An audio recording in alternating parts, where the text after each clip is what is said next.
Hi, I'm Terry. I'm an audio engineer here at Twin Cities PBS.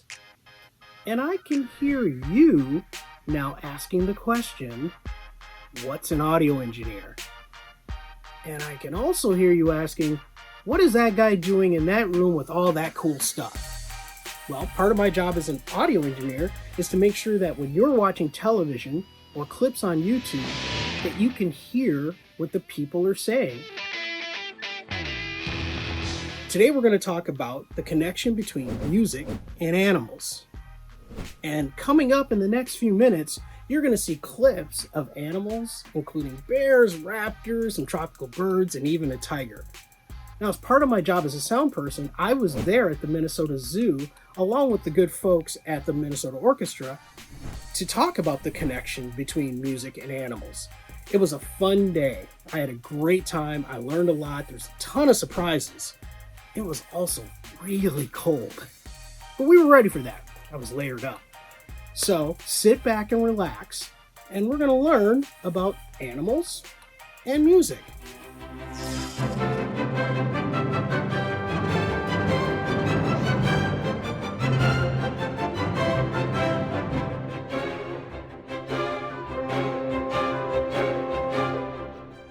This space is so amazing. There's so many birds. Where in the world are they from? We are essentially in Asia and South America. So what you're going to see in here is multiple species of birds from those two locations.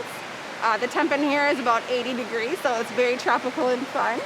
We have about 80 birds in here and 30 different species. So you are surrounded by a canopy of music, essentially. So each bird has a unique song. Can you describe some of the reasons birds sing? Birds sing to attract mates. They sing to protect themselves and protect their territory to keep others away. They'll also sing to warn other birds around them that maybe a predator is nearby or there's some sort of danger coming.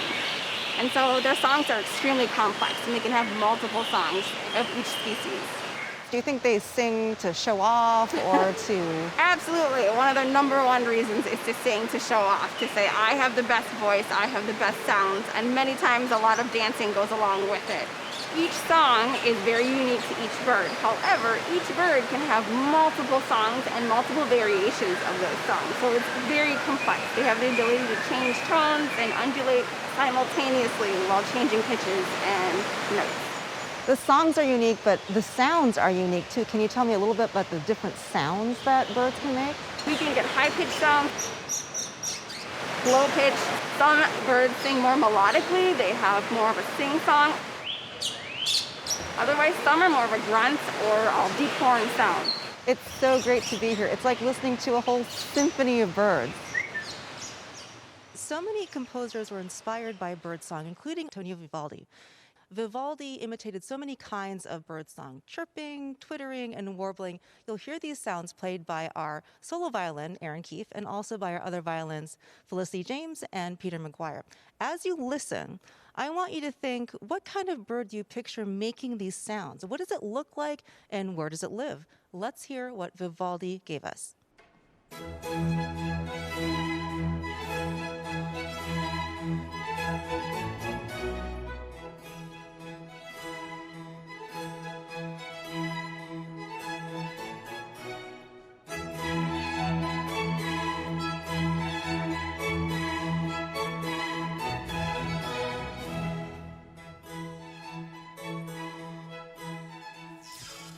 Wow, I love bird sounds.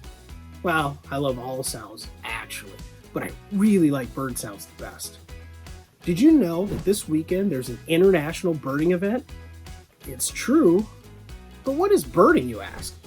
Well, it's learning how to identify birds by the sounds they make. Anyone can learn how to do it with a little bit of guidance. Let's ask the Minnesota Zoo about how we can learn to bird. Welcome to the Minnesota Zoo. My name is Liz. My job here is to be a naturalist. What's a naturalist? A naturalist teaches people about animals and how they can help them. Today, we're going to talk about birding. Some of my favorite types of animals at the Minnesota Zoo are birds. In the Tropics Trail, we have everything from flamingos to ducks, to even those strange-looking hornbills. what better place to start talking about birds today than our 3M African Penguin exhibit? This is one of our guests' favorite places to visit.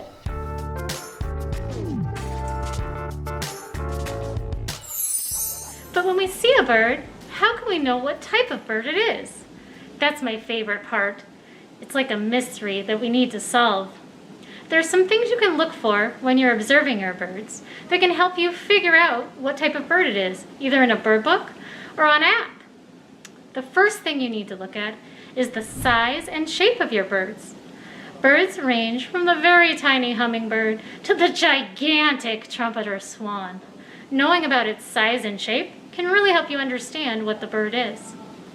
Next, you need to look at color and pattern. Does your bird have some bright blue or red or yellow on it? Where is that color located? Is it located on the beak or the breast, the legs, or maybe behind the neck or head? Where the color is located can help you to identify your bird. Next, where did you find your bird? Where does it live, or what is its habitat? Some birds you'll find on the ground, others in the trees or forest, and some in the prairie or wetlands. Where you find your bird makes a difference in helping to identify it. Do you hear that? That's one of my favorite birds. It's a black-capped chickadee. One of the ways we can understand what birds are in our area is by listening and making observations about what we hear. Oftentimes the songs can actually tell us about birds we can't even see. I love the black-capped chickadee. When I learned from another naturalist that they make a song that sounds like their name, chickadee-dee-dee, chickadee-dee-dee. It's also helpful to know what birds stick around for the winter. In Minnesota, some birds you might see in February include the northern cardinal, black-capped chickadees, woodpeckers, which usually have black and white bodies with a red head, house finches, blue jays, the American crow, American robin, American goldfinch, and even some turkeys walking around. Now let's see if we can use what we learned to identify these birds right here. For size, these birds seem pretty small, maybe 8 to 9 inches. For habitat or where they live, I found them in my backyard, hanging out around some trees. For behavior or how they act, they like to hang out alone on tree branches or flying by feeders in backyards and parks. Sometimes these two like to hang out together. For color and pattern, I notice a bright red on the one on the right with a black mask around the face. The one on the left looks a little different. It has a red at the top of the head and a little red and black around the face with an orange beak, brownish kind of colors in the breast, and a little red in the tail. I notice they both make this sound.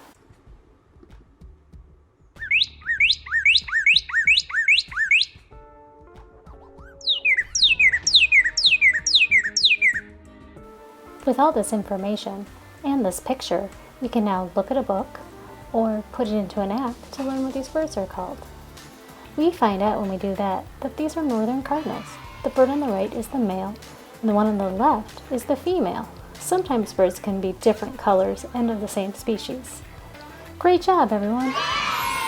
Now that we've gathered our materials and know a little bit more about what to look for as we try to identify our birds, it's time for me to get outside and do some bird watching. But where in the Minnesota Zoo would be a good place to watch Minnesota native birds? I've got it! The perfect place! Come with me! Isn't this the perfect place? This is the Minnesota Bird Deck at the Minnesota Trail. Our bird keepers work hard to keep these feeders filled with foods that a variety of birds that live in the area will enjoy. This is a winter wonderland for birds. It's the perfect place for me to look and listen and make my observations for the great backyard bird count. I'm so excited to get started. My first step was choosing where to observe birds. For you, you might choose to be outside like me or to look through a window at a bird feeder. The next thing I need to do is spend at least 15 minutes in that spot so I can make some really good observations. During that time, I'll identify and count as many birds as I can. and either record them in my notebook or take some pictures. When I get back inside, I'll use a computer or a phone to upload what I've learned to the Great Backyard Bird Counts website. Then my information will be added to information throughout the world. To upload your information, simply go online to www.birdcount.org. That's www.birdcount.org. Once you've uploaded your information, you're done. You've participated, and your information will be included in the Great Backyard Bird Count. Isn't that awesome? You can also go online and get your very own certificate of participation. Thank you so much for joining us at the Minnesota Zoo to learn about birds and how you can get involved. We hope that you'll come and visit us very soon. Have a great weekend. Thank you so much. You know what? I'm going to go out and try that right after the show. How about you? Whatever you do, though, be warm. It's cold outside. I'm ready for some more music. How about you?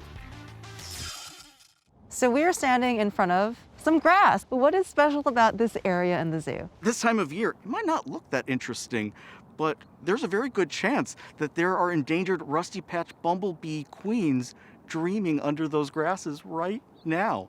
What's pretty neat is just a few years ago, this area around our parking lot here at the Minnesota Zoo was really just lawn grass. It wasn't habitat, it wasn't home to our native pollinators, but by installing rain gardens with native plants in them, like the big blue stems and monarda, we were able to provide homes to these things. We started seeing these endangered species like rusty-patched bumblebees and so many other insect pollinators start to show up. It's this great story of if you build it, they will come. So we're helping the pollinators right here at the Minnesota Zoo. So we talk about being busy as a bee. Where does that come from? Are bees really busy? Oh, of course they're busy. They've got a lot of work to do, moving pollen from plant to plant, fertilizing those future seeds and future fruits. Species like honeybees, those workers might visit over 5,000 flowers in a day. So obviously they're quite busy moving those wings and making that funny sound that we associate with them. So how do they make that buzzing sound? Basically moving their wings as fast as they are. And what's pretty neat is that some of them are even buzz their wings at different frequencies. A number of crops rely on specific insect pollinators like bumblebees because if those flowers aren't vibrated at just the right note, tomatoes, for example, need to be vibrated at that middle C. Otherwise, they're not going to even release their pollen. So that's why we really need a lot of our native pollinators like bumblebees who are buzzing at just the right frequency to do their thing. Bees are so important for the ecosystem. They do so much for humans. And so it seems only right that we help them and support them. And we're so lucky to have the Minnesota Zoo doing this really important conservation work.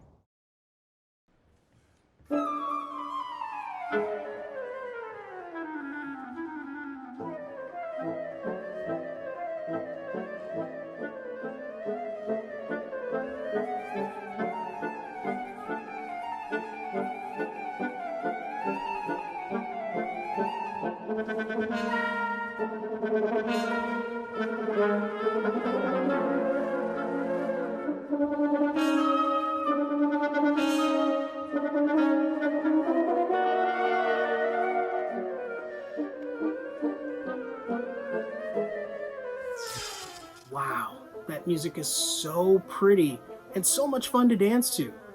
We have a ballet teacher who will show us how to use our Swan Arms.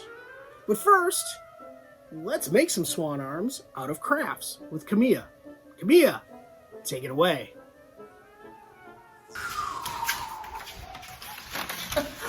Woo! Hi, friends. I was just learning how to fly. Where did I get my wings from? I made them. You want to learn how to make your own too? Well, come on. I'll show you. Here's what you'll need. 2 poster boards, paper, elastic band, glue gun, scissors, glue or tape, and a pencil.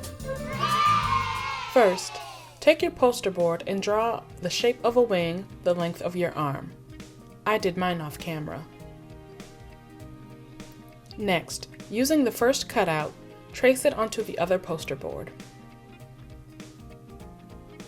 Once you are finished tracing, cut out your second wing.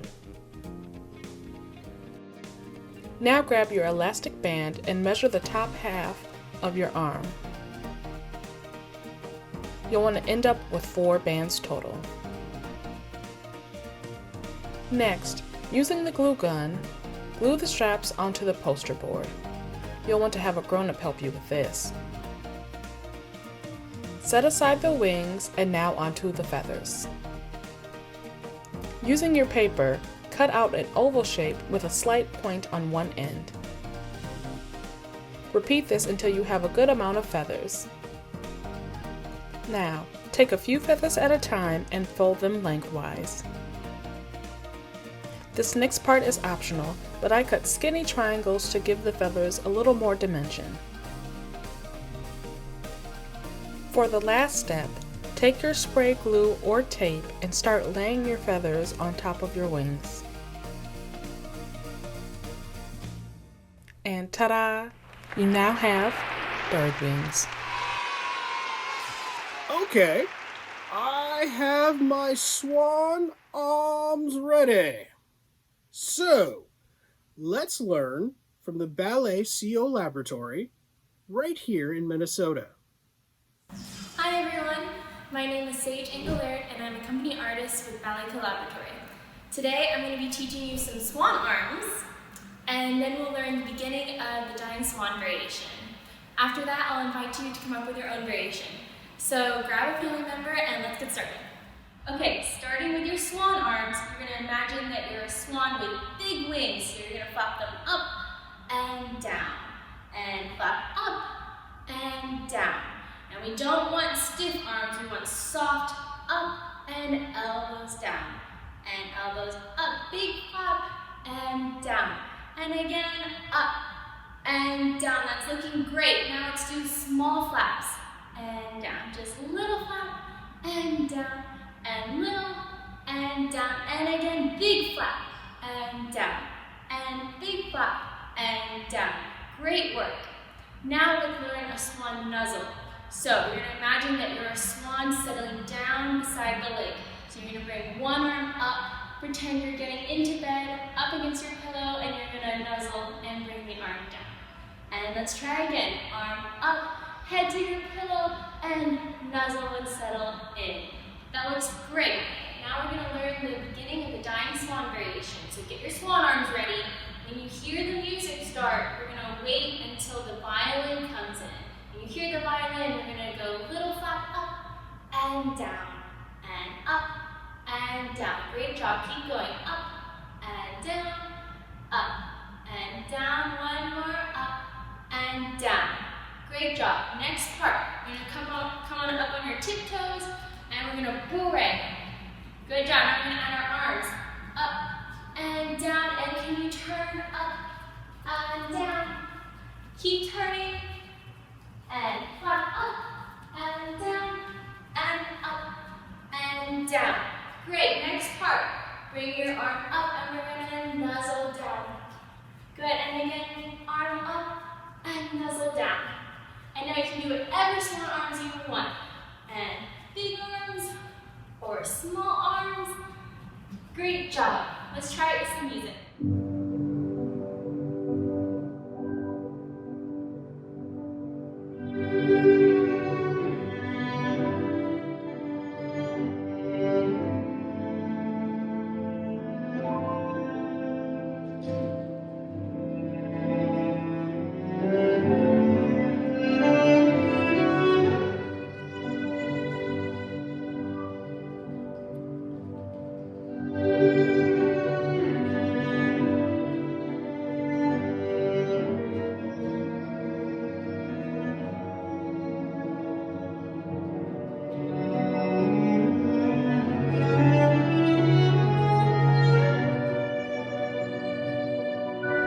Thank you so much for joining me today. I hope you had fun dancing, and I encourage you to keep coming up with dance steps and dancing to music that you hear. If you'd like to know more about Ballet Co.Laboratory, visit us at www.balletcollaboratory.org. Thank you. Whew! My arms sure are tired, but it was fun to try, wasn't it? I don't know about you, but I think I'm in the mood for more animals and more music. Let's head back out to the zoo. What do you say? Hey guys, look, there's a pair of Gibbons. Tia is the white one, and she is our female, and she is about 26 years old. Bailey is the male. He is black, and he's about 24 years old. Tia has been at the zoo her entire life, and Bailey has been here most of his life. So Gibbons are not monkeys. They are not monkeys. Gibbons are in the ape family. Gibbons are really intelligent, and they have a very complex communication system. They are incredibly intelligent primates. So in the wild, the call serves many purposes. They have a wide range in the canopy forest, and they can actually tell the call of their family members and their mate no matter where they are. So it's used for them as a way to communicate and stay together. Their vocalizations can also be used as a way for those animals to protect territory, to warn others off from their area, and keep the boundary. And did the male and female sort of harmonize together? So they have each a unique song between each pair and family group that they can recognize no matter where they are. Their song usually starts out with the male with a lower tone, and he has some more hoops and hollers, and then the female will jump in, and she has some higher pitched tones and a longer range.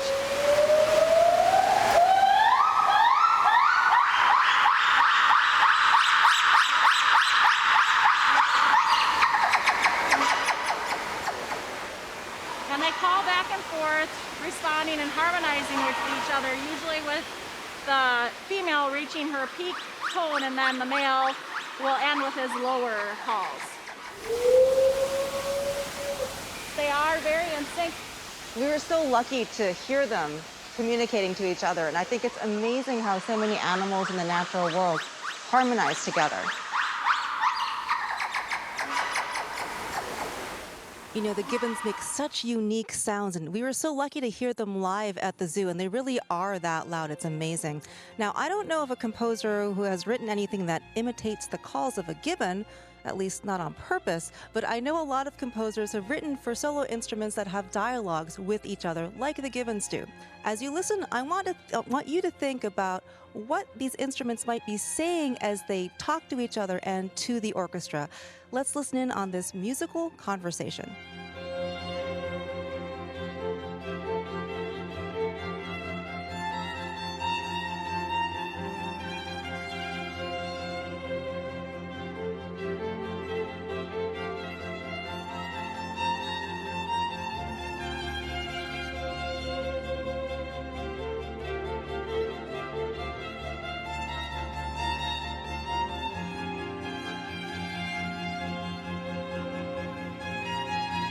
We're here at the Minnesota Trail at our bald eagle exhibit, and our bald eagle is under human care because she is not able to fly. She has a previous wing injury, so she would not be able to survive out in the wild. So this is a magnificent bird.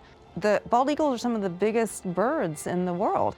They are. Bald eagles can weigh up to 15 pounds, and they have a wingspan of up to 7 feet. So I often see them at this time of year flying over lakes and rivers. Is this where they like to fly? They do. They like to nest in areas where there are consistent water sources. So these guys are great hunters. They will catch their prey, which a lot of times is fish, in mid-swim. So they'll swoop down into the rivers and lakes and catch that prey. Wow, so they sweep down. I hear they fly at really high heights. Because of their large wingspan, they are able to use thermal currents and actually catch those and soar up to 10,000 feet. Because of their wingspan, they are able to soar and actually not even flap a single wing during that point. That's as high as an airplane. Yes. And that must be an amazing view from up there. It's just beautiful to watch. A bird like Gladys, she's a Eurasian Eagle Owl. They're supposed to be the largest species of owl in the world. And being an owl, she's not going to do a lot of soaring. Mm-hmm. She is instead going to do a lot of, she's a little bit more of a stealth hunter. Mm-hmm. She's like, I like to think of owls as like the ninjas of the bird world. So she's not going to spend a bunch of time soaring, but when she does fly, ooh, that's when owls get special. So owls have the structure of their feathers completely different from basically any other bird out there. Owls have this incredible ability, because of the structure of their feathers, to fly silently. Huh. So when she flaps her wings, it still will make a little bit of noise, but when she's gliding, if she's like, oh, I hear that mouse, she pops out of the tree and flies down without flapping her wings at all, completely silent. So she's got a couple structures on her feathers that help her do that. Near close enough, you can see just that feather right there looks like it's frayed a little bit. And that's the way her feather is supposed to be. That's one of the things that helps the sound of the wind as it goes over her feathers. So that's Gladys's flying. She's not gonna soar majestically in the sky. Instead, she's gonna find a nice perch to sit up on and wait and watch. And then she's gonna Then she can glide. She can just glide right now. Wow. Not making that noise though, huh, Gladys? No. Yeah. Yes, that would be very counterproductive. Yeah. When it would come to hunting. So is she discussing her displeasure right now or just sort of? Basically, she was raised around people. So she will always make that sound. It's a baby, like a begging noise. It's kind of her way of being like, hey. It's like, hey, give me a treat. Yeah. Hey, I'm being good. Well, thank you for joining me for TPT Second Saturdays. We won't have one next month, but be sure to visit our YouTube page so you can see past episodes. It was wonderful to see and hear you today. Bye-bye.